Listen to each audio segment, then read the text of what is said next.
Bom dia, irmãos. Peço que vocês abram a Bíblia de vocês em Jonas, capítulo 1, a partir do primeiro versículo.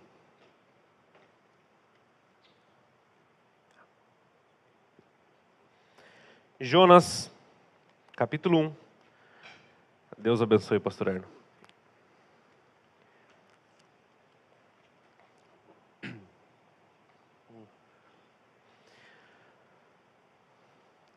Versículo 1 até o 3. Então vamos ler a palavra de Deus.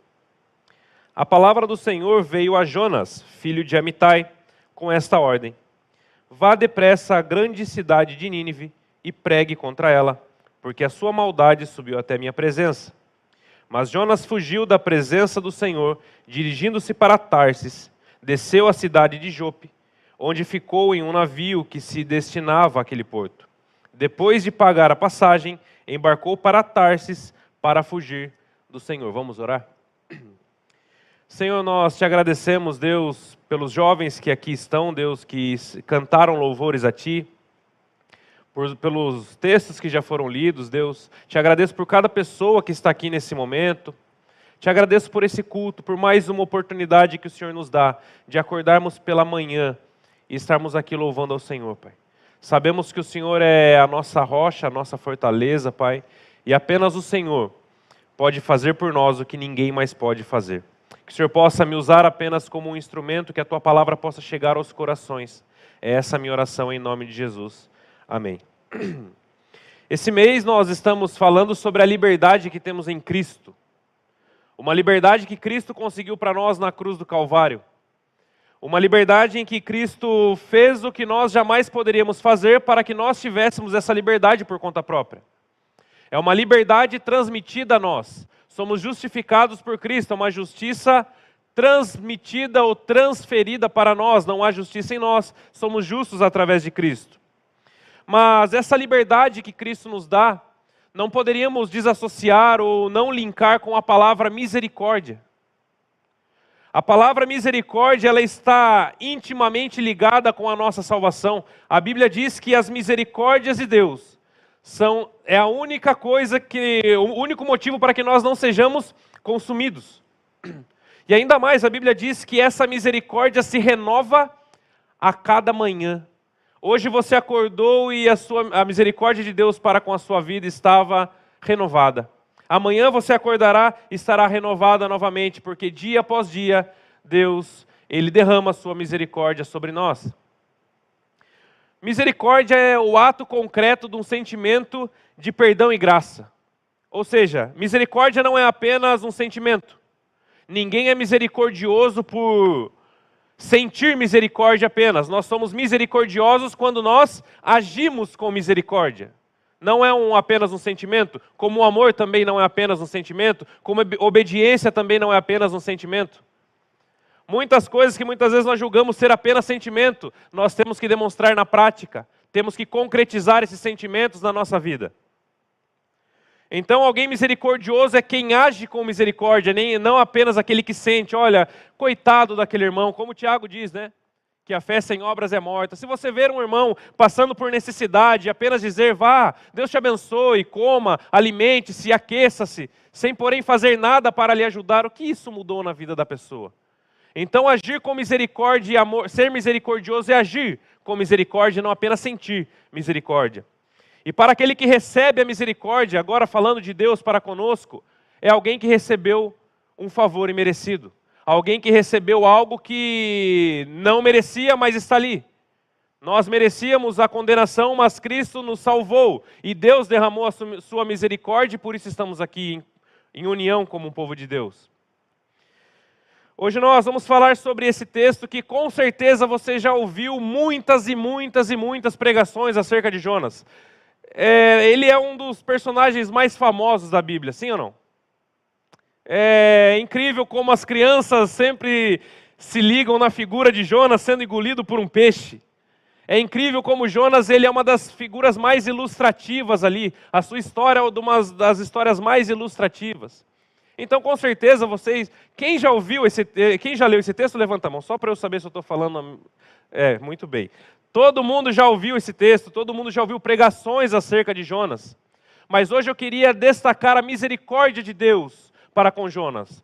Mais do que falar sobre que ele foi engolido por um peixe, mais do que falar que ele fugiu, é a misericórdia de Deus em tudo isso, para que nós possamos aprender alguns pontos. Então vamos ler de novo esses 3 versículos que nós lemos no início.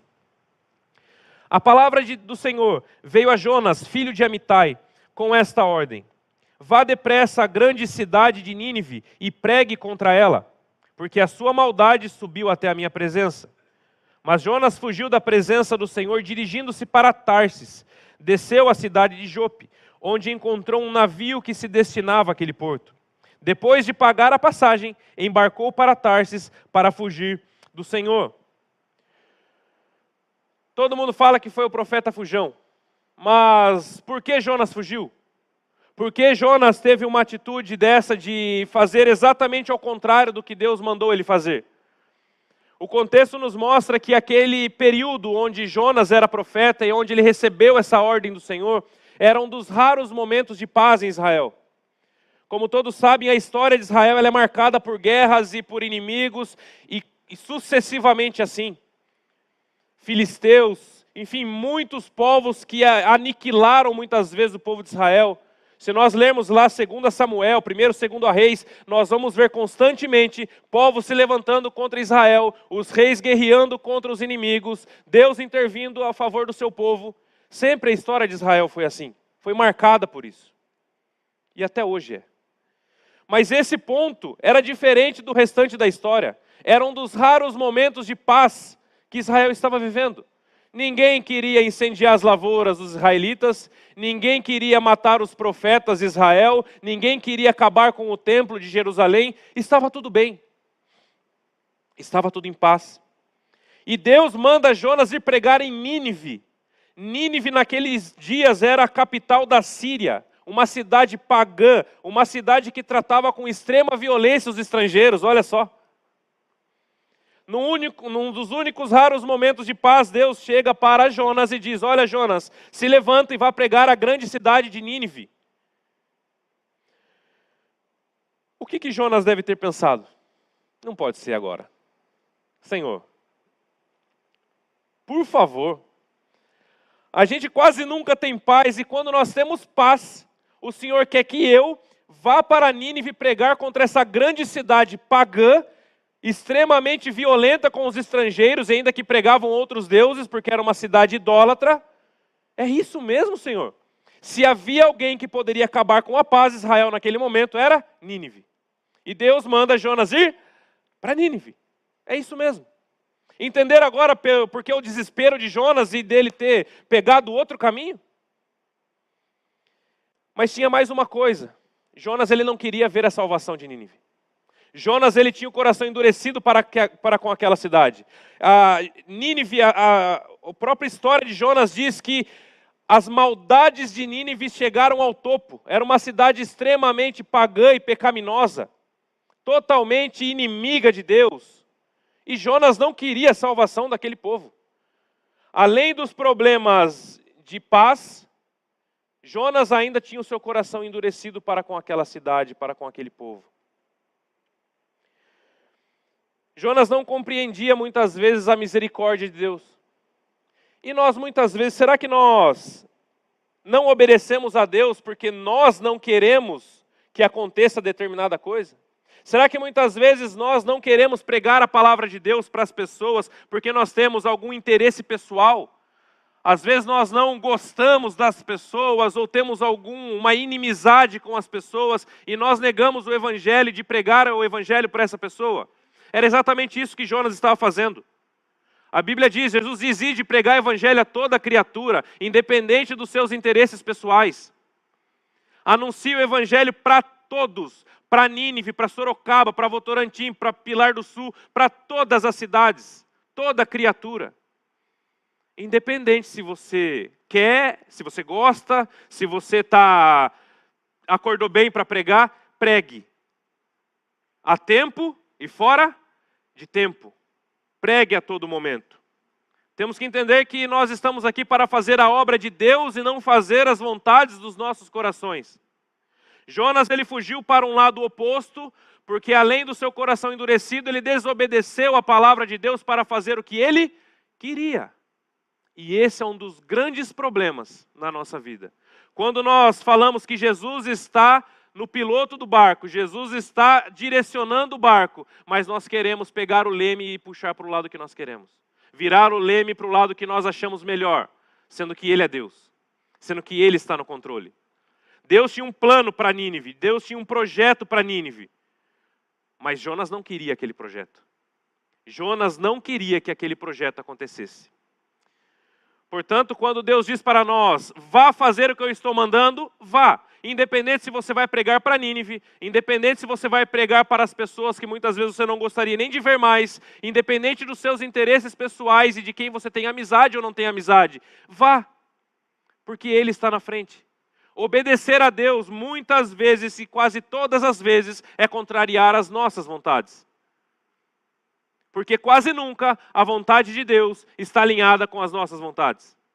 A Bíblia diz que assim como assim como o céu está muito acima da terra, os pensamentos de Deus estão muito acima dos nossos.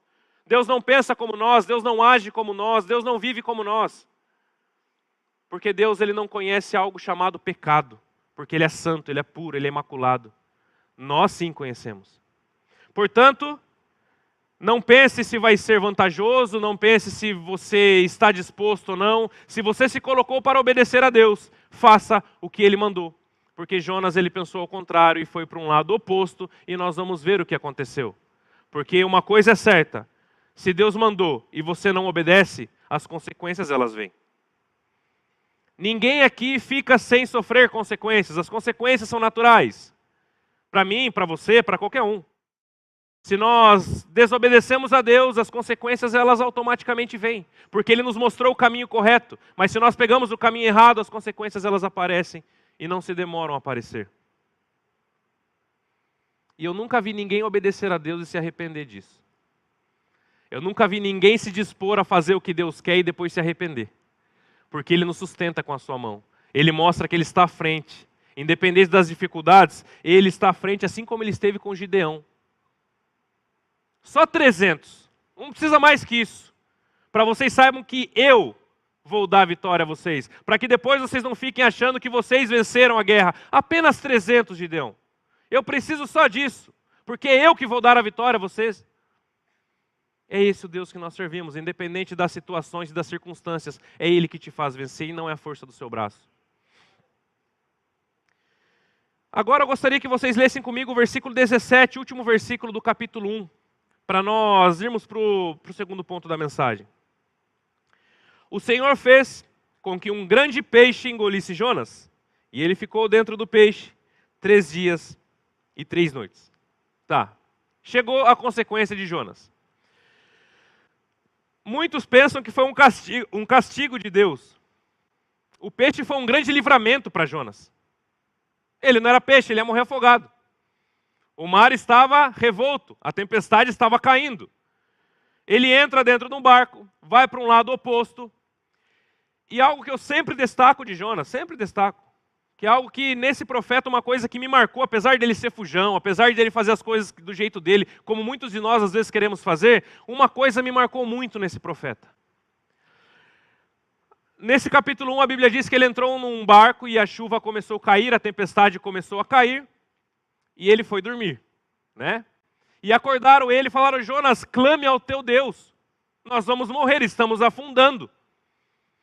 O que ele diz? Me joguem no mar. Eu sou o problema. Essa tempestade só vai virar o barco porque eu estou aqui. Eu fugi de Deus. Apesar dos seus pecados, ele era consciente do que fazia. Diferentemente de muitas pessoas que às vezes pecam, desobedecem, erram e ficam sempre colocando a desculpa em outras coisas, colocando culpa em outras pessoas, em outras coisas. Mas não, Jonas, apesar de ser desobediente, ele sabia que ele estava desobedecendo. E isso nos ensina que, se você desobedece a Deus, você está consciente do que você faz. Não jogue a sua responsabilidade para o outro, porque a responsabilidade é sua e é minha.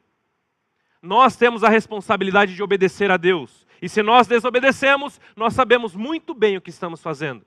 Diferente de Saul, que quando Deus pediu para ele exterminar os amalequitas, ele poupou o melhor do gado, ele poupou o rei Agag e levou tudo para os despojos para o seu exército. Até que Deus mandou que Samuel fosse lá e dissesse: você obedeceu a Deus, Saul? Obedeci, glórias a Deus. Deus seja louvado. E eu ainda trouxe o melhor do gado para oferecer sacrifício ao seu Deus. Então Samuel fala assim para Saul: acaso Deus prefere sacrifício ou obediência? Você desobedeceu a Deus. E ainda com a desculpa de trazer o gado para oferecerem sacrifício a ele. Ele estava juntando o santo e o profano, sabendo que ele estava errado. Nenhum de nós aqui é inocente perante Deus, irmãos. Deus olha para todos nós lá do céu e Ele não vê ninguém inocente. Nem eu, nem você e nem ninguém. Todos nós sabemos o que nós fazemos. Todos nós sabemos da forma que estamos caminhando. E não adianta nós querermos colocar culpa em coisas ou em pessoas ou em situações. A culpa é nossa. E isso Jonas sabia muito bem. Então o que acontece? Jogam Jonas no mar. A culpa era dele, ele sabia disso. E Deus manda um grande livramento. Um peixe engoliu Jonas. Porque se não tivesse o peixe, ele morreria afogado. Certamente ele morreria afogado. Porque a Bíblia não diz que jogaram ele com uma boia. Né? No braço, aqui, não. Jogaram ele no mar, simplesmente. E um peixe veio e engoliu Jonas. Então Deus, ele demonstra a sua misericórdia para Jonas, porque Deus tinha um propósito a cumprir através de Jonas. Ele desobedeceu, sim. Mas Deus tinha um propósito para fazer através dele, e isso iria acontecer. Mas sabe que é uma coisa que eu acho também muito interessante? Como nós, seres humanos, muitas vezes nós mudamos muito rápido de opinião e de sentimentos. Por isso que o sentimento ele é perigoso. O mesmo Jonas, que não queria misericórdia à cidade de Nínive, agora no ventre do peixe ele clama misericórdia para si mesmo. Isso é muita hipocrisia. Vamos falar a verdade. É muita hipocrisia. Eu não quero misericórdia para uma cidade inteira. Não quero, Senhor. Mas quando eu estou na barriga do peixe, a primeira coisa que eu clamo é por misericórdia para mim mesmo. Porque muitas vezes nós só olhamos para os nossos interesses. Muitas vezes nós só olhamos para o que nós achamos correto. Muitas vezes nós só olhamos para a nossa despensa. Muitas vezes nós só olhamos para as nossas necessidades. E esquecemos da necessidade das pessoas. Nós somos chamados para espalhar o evangelho a toda criatura, para sermos luz, sal da terra e luz do mundo onde nós estejamos. Ontem nós estivemos lá no Impacto Evangelístico, no centro lá da cidade, e conversando com algumas pessoas, a gente vê muitas pessoas machucadas por dentro. Muitas pessoas sorrindo. Eu conversei com uma moça que estava vendendo cachorro quente, até para ver se ela arrumava um para mim na faixa, mas não deu certo. Eu conversei com ela, né? Entreguei uma água, entreguei o panfleto e comecei a conversar com ela. E ela disse que ela tinha muitas feridas por dentro. Olhava assim, era uma moça sorridente, normal. Mas ela tinha muitas marcas aqui dentro. Será que muitas vezes nós paramos para ouvir o irmão que está do nosso lado? Será que muitas vezes nós paramos para ter misericórdia e amor para as pessoas? Que nós achamos que está tudo bem, mas às vezes não está. Você já parou para perguntar se tem alguém passando algum problema na casa? Você já parou para perguntar se tem alguém com algum problema psicológico, alguma depressão? Você já perguntou? Você já chegou próximo dessa pessoa para ser sal da terra e luz do mundo para ela? A Bíblia diz que da mesma forma que nós julgamos as pessoas, é o que nós seremos julgados. E Jonas, ele tinha feito um julgamento muito errado da cidade de Nínive, apesar de ser uma cidade pagã. Ele não queria misericórdia para aquele povo. Ele achava que não deveriam ter pessoas salvas ali, porque aquele povo era extremamente pagão. Mas é aí que entra a misericórdia, é uma coisa imerecida. É um favor imerecido, nós não mereceríamos. A Bíblia diz que nós nascemos mortos em transgressões e em pecados, estamos aqui. Porque Ele derramou a sua graça sobre nós, Ele derramou a sua misericórdia sobre nós. Você não está aqui porque você é melhor do que as pessoas aí fora. Você está aqui porque Ele te ama. Você está aqui porque Ele te trouxe aqui. É tudo por Ele, tudo feito por Ele. Nós apenas somos uma ferramenta para transmitir essa misericórdia às pessoas. E tem muitas pessoas cansadas aí fora de serem julgadas, que elas precisam de misericórdia. E não é nós apontando o dedo para essa pessoa ou colocando o pecado dela aqui em cima que nós vamos demonstrar o amor de Deus. É mostrando o amor, mostrando que tem uma saída, mostrando que tem um Cristo que diz que aquele que tomar da água que eu lhe der jamais terá sede de novo. É Ele que transforma a nossa vida, é Ele que sacia as nossas necessidades e a nossa sede. Por isso que nós possamos praticar o perdão e a misericórdia, assim como Jonas até o momento não fez. No capítulo 3 de Jonas, a partir do versículo 1 até o 10, nós vamos estar lendo. Jonas 3, a partir do verso 1. A palavra do Senhor veio a Jonas pela segunda vez com esta ordem: vá à grande cidade de Nínive e pregue contra ela a mensagem que eu lhe darei. Jonas obedeceu a palavra do Senhor e foi para Nínive. Era uma cidade muito grande, sendo necessário 3 dias para percorrê-la. Jonas entrou na cidade e a percorreu durante 1 dia, proclamando: daqui a 40 dias, Nínive será destruída. Os ninivitas creram em Deus, proclamaram um jejum e todos eles, do maior ao menor, vestiram-se de pano de saco. Quando as notícias chegaram ao rei de Nínive, ele se levantou do trono, tirou o manto real, vestiu-se de pano de saco e sentou-se sobre cinza. Então fez uma proclamação em Nínive: por decreto do rei e de seus nobres, não é permitido a nenhum homem ou animal, bois ou ovelhas, provar coisa alguma, não comam nem bebam. Cubram-se de pano de saco, homens e animais, e todos clamem a Deus com todas as suas forças. Deixem os maus caminhos e a violência. Talvez Deus se arrependa e abandone a sua ira, e não sejamos destruídos. Tendo em vista o que eles fizeram e como abandonaram os seus maus caminhos, Deus se arrependeu e não destruiu como tinha ameaçado. Depois de livrar Jonas da morte, mandar um peixe engolir ele e soltar de novo na praia, a Bíblia diz que pela segunda vez a palavra do Senhor chegou a Jonas dizendo a mesma coisa: Jonas, vá até a cidade de Nínive. Ele foi ou ele não foi? Ele queria ir ou ele não queria ir? Mas ele foi ou ele não foi? Porque quem manda na história? Deus. Ele tinha um propósito em Nínive. Tinha um propósito através de Jonas em Nínive. A Bíblia diz que os planos de Deus não podem ser frustrados. Não podem ser frustrados por Jonas. Não podem ser frustrados por mim, por qualquer um de nós. Porque Ele é Deus. Nós somos apenas filhos. Nós somos criaturas. E olha só, algo muito interessante. Era uma cidade grande. Ele demoraria 3 dias percorrendo a pé aquela cidade, é óbvio que é a pé, para pregar o evangelho. Porque não tinha como ele pregar em cima de um cavalo, passando correndo. Ele tinha que caminhar por aquela cidade durante 3 dias, pregando a mensagem de Deus para as pessoas. Mas ele fez em apenas 1 dia. Jonas, ele tinha o coração duro ainda. Ele não queria que aquela cidade ouvisse a palavra de Deus. O serviço que ele demoraria 3 dias para fazer, ele fez em 1. Isso significa o quê? Que ele fez rapidamente. Vamos fazer logo para mim sair desse lugar. É 3 dias, mas ele fez em 1.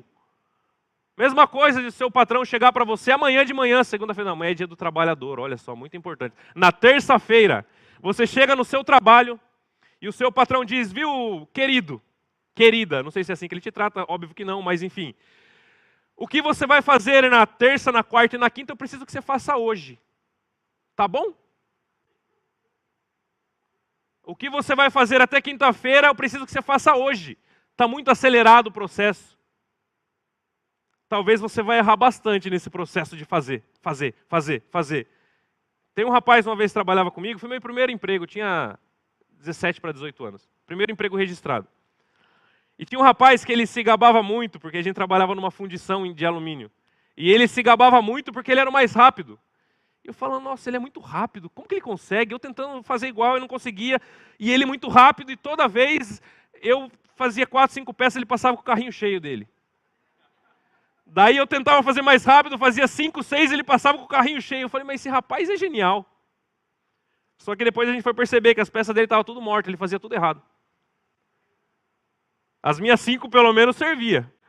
A dele não, ele fazia muito rápido, porque ele queria mostrar trabalho para todos, serviço, né, produção.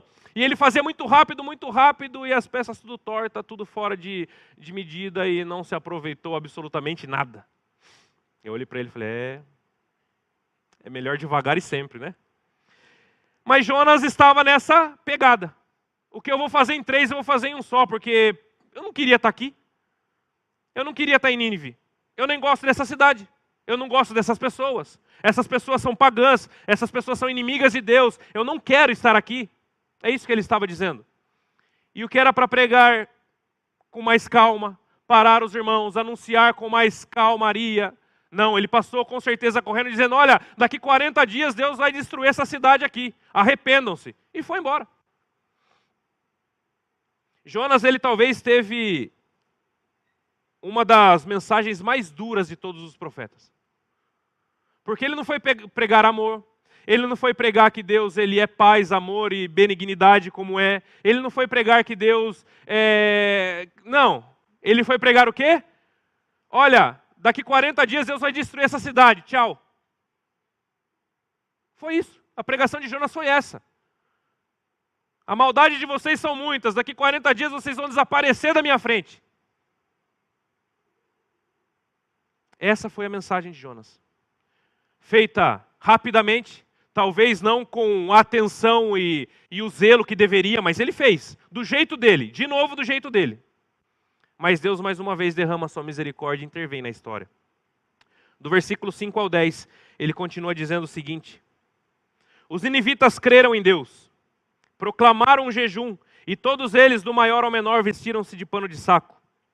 Quando as notícias chegaram ao rei de Nínive, ele se levantou do trono, tirou o manto real, vestiu-se de pano de saco e sentou-se sobre cinzas. Então fez uma proclamação em Nínive: por decreto do rei e de seus nobres, não é permitido a nenhum homem ou animal, bois ou ovelhas, provar alguma coisa. Não comam e nem bebam. Cubram-se de pano de saco, homens e animais. E todos clamem a Deus com todas as suas forças. Deixem seus maus caminhos e a violência. Talvez Deus se arrependa e abandone a sua ira, e não sejamos destruídos.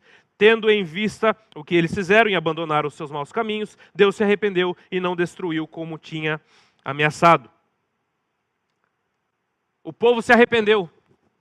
Deus salvou aquela cidade. Deus teve misericórdia daquela cidade. O povo se converteu a Deus. Apesar de Jonas fazer de qualquer jeito, apesar da pressa dele de sair dali, apesar dele tentar fugir para outro lugar, apesar de tudo que aconteceu desde o começo dessa história, Deus tinha um plano em Nínive. E Jonas, aqui entre nós, Jonas não fez de tudo para não dar certo isso? Ele não cumpriu uma cartilha exata de como não fazer? Cumpriu. Ele fez exatamente de tudo para que aquela cidade não fosse salva por Deus. Ele fez de tudo. Mas essa cidade foi salva por Deus. Porque a misericórdia de Deus está além da nossa compreensão. A misericórdia de Deus não é baseada no que você acha certo ou acha errado. A misericórdia de Deus é tão somente compreendida em sua plenitude por Ele mesmo. Porque como nós vamos compreender que pessoas más, como todos nós, pecadores, como todos nós, que com as nossas atitudes e os nossos atos nós ofendemos a Deus, nós entendemos que todas as manhãs as misericórdias Ele se renovam para mim e para você. Chega a ser constrangedor, sim. Chega a ser constrangedor. Porque nós não somos bons. Tem até uma irmã que comentou comigo ontem que ela estava entregando um panfleto em outro movimento evangelístico que era: você se acha bom? E disse que as pessoas, deu muito resultado, as pessoas paravam para tentar justificar a si próprio. Eu sou. Eu pago os meus impostos, eu trabalho, eu tenho, eu pago tudo. Não faço mal para ninguém, não mato, não roubo, não adultero, não faço nada. Isso é justiça própria. Isso é justiça própria. Aquele que não adultera mente. Aquele que não rouba fala mal das pessoas. Em todo tempo nós temos alguma coisa para nos consertarmos perante Deus. Ninguém está na estatura do varão perfeito. Nós estamos caminhando para isso, mas não chegaremos enquanto estivermos aqui num corpo corrompido. Paulo diz: miserável homem que sou, quem me livrará do corpo desta morte? Porque ele sabia que algumas coisas ele não poderia experimentar e nem ver aqui, porque ele estava num corpo corrompido. E daí ele diz: a minha vontade era estar com Cristo, que é muito melhor. Enfim, Deus ele tem a história na palma de suas mãos e Nínive estava incluída nisso. Tinha um propósito em Nínive e ele cumpriu, e nós vamos agora ver a reação de Jonas. Porque ele fez de tudo para que não acontecesse, mas aconteceu o que ele não queria. E agora, como que Jonas agiu? Nós vamos para o capítulo 4, a partir do verso 1.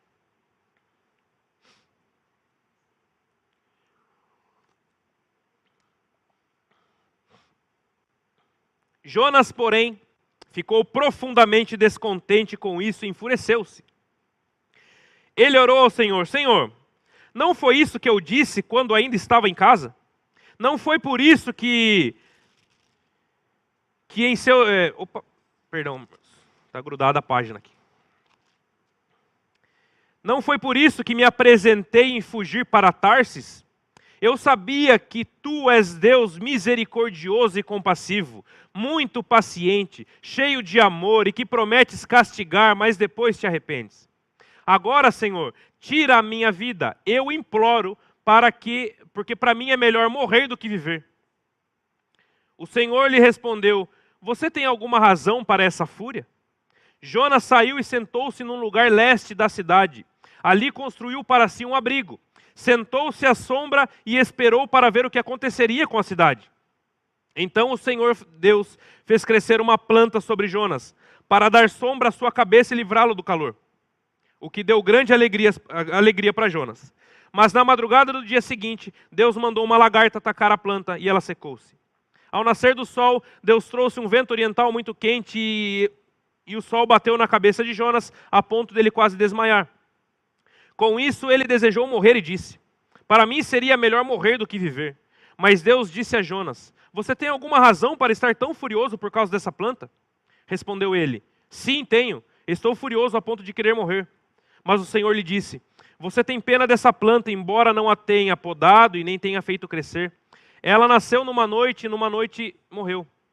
Contudo, Nínive tem mais de 120.000 pessoas que não sabem distinguir a mão direita da esquerda, além de muitos rebanhos. Não deveria eu ter pena dessa grande cidade? Jonas ficou extremamente revoltado porque Deus exerceu misericórdia. O mesmo Jonas que estava pedindo misericórdia no ventre do peixe. Era o mesmo Jonas que estava lá de joelho dobrado e orando: Senhor, me livra daqui, por favor.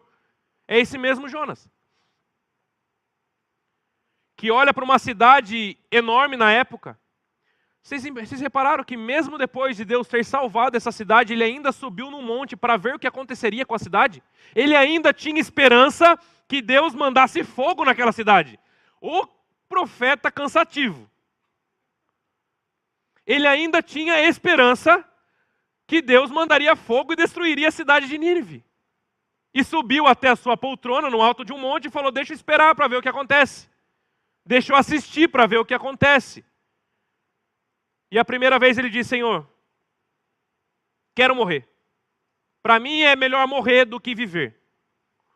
Para mim é melhor morrer do que ver Nínive salva. E Deus pergunta: caso você tenha algum motivo para tanta revolta? Aí eu pergunto, irmãos, quem se revoltou alguma vez na vida? Que levanta a mão. Só quem já se revoltou. Pode levantar, eu sei que todos nós. Quase todos. Será que a gente tinha tanto motivo para se revoltar assim? Depois a gente vai entendendo o agir de Deus e vai vendo que não tinha tanto motivo para ficar tão bravo daquele jeito. Só que Deus ele usa uma figura muito ilustrativa para ensinar Jonas e ele nos ensina nessa manhã. A Bíblia diz que Deus faz crescer uma planta sobre a cabeça de Jonas, para que ele não fosse queimado pelo sol. Enfim, aconteceu que de madrugada veio uma lagarta e atacou a planta e ela secou. E de manhã ele acordou com um vento muito quente que bateu na cabeça dele e a Bíblia diz que ele ficou a ponto de desmaiar. E ele disse o que de novo? Eu quero morrer. Para mim é melhor morrer do que viver. Olha o que aconteceu com a minha planta. Eu só tinha essa planta. E nem tenho mais ela agora. E Deus falou, Jonas, você tem pena dessa planta, que você não plantou, você não adubou, você não podou. Eu fiz ela numa noite, ela nasceu numa noite e morreu na outra. E você está com pena dessa planta, não deveria eu ter pena de uma cidade de mais de 120 mil pessoas que não sabe distinguir a mão direita da esquerda? Deus ele usa uma planta para explicar para Jonas, Jonas, para de ser cabeça dura. Tenha misericórdia das pessoas, não fique se importando com plantas. Tenha misericórdia do que realmente importa. E quantas vezes nós estamos como Jonas, nos preocupando com plantas, enquanto nós deveríamos nos preocupar com a salvação das pessoas. O que muitas vezes Deus tem mandado você fazer e as plantas da sua vida estão impedindo você. O que muitas vezes Deus está mandando você fazer e você está dando mais atenção para a planta do que para as pessoas. Talvez o seu caso não seja a planta, mas seja um relacionamento. Talvez o seu caso não seja a planta, mas seja um grupo de pessoas com que você se relaciona. Talvez o seu caso não seja a planta, mas seja algum pecado que ficou escondido e ainda você não conseguiu se libertar. Talvez seja isso. Ou talvez seja coisa menor ainda. Ou às vezes nós nos preocupamos com intrigas. Nós nos preocupamos se o irmão olhou torto para mim. Nós nos preocupamos se, eu não fui bem recebido em tal lugar. Eu não fui isso, eu não fui aquilo. E a gente começa a colocar um monte de empecilhos, um monte de plantas. E nós nos preocupamos com as plantas e esquecemos do principal, que é o Evangelho. Esquecemos do principal, que é a salvação das pessoas. Lembre-se, misericórdia não é apenas sentimento, é atitude. Pare de se preocupar com coisas pequenas.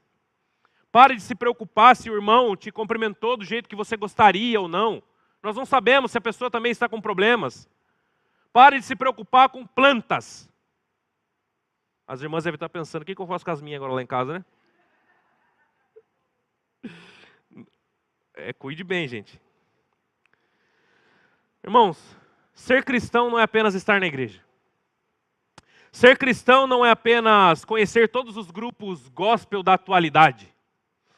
Ser cristão não é apenas colocar camisas evangélicas.